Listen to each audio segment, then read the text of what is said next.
Previously, we took a look at Digital Extreme's contract with Leyou Technologies and how ownership with them works. We previously looked at the comparison between both companies, and now we will be taking a full dive into Bungie and their contract with Activision. Unlike Digital Extreme's, in short DE, contract with Leyou is a little bit different. Bungie's contract with Activision is a lot strict and tight due to one reason: time. Bungie's contract with Activision is set to last for a duration of 10 years on their flagship title Destiny. The contract, in short, will ensure the survival and constant success of the Destiny franchise till the 10-year period is over. This also includes the release of sequels to the title if applicable. This $500 million contract is set to end by the year 2022 or late 2021. Once all the contractual agreements have been fulfilled. This contract is a rock-solid one from start to finish, even after reading all 27 pages, and the result of this contract is what we have in Destiny releases so far.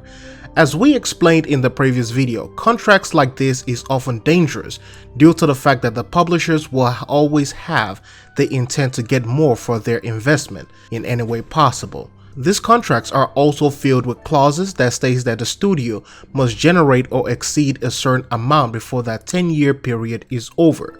Now, the danger in this is that it leads to bad handling of the player base and of course the trust of the community.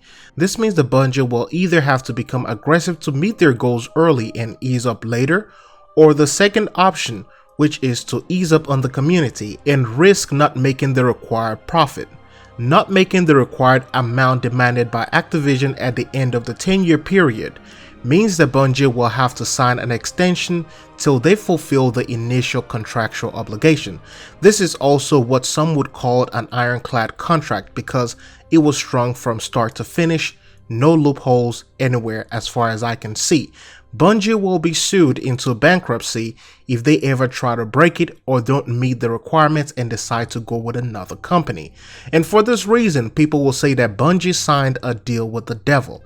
This is also a deal that was almost inevitable, as we have come to understand. When companies begin to struggle financially, they either open up to a buyout and risk being closed like BioWare, or sign with a publisher to keep the lights on, which is what Bungie did with Activision. Signing with a company that is also a publisher reduces the extra work of marketing and publicity. The publishers will give the game all the attention and publicity it needs.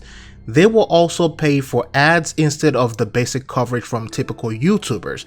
They will outsource marketing and creation of trailers or any media material if possible, and most of all, they will publish the game on an established platform. Publishers also have connections that may take a lot of developers multiple years and several relationships to build. This is an advantage to a developing studio since all their worries will end at just developing the game.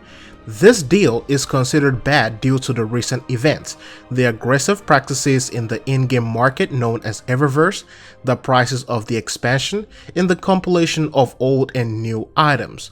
But this is not all Activision's doing. Bungie also has a part to play in this.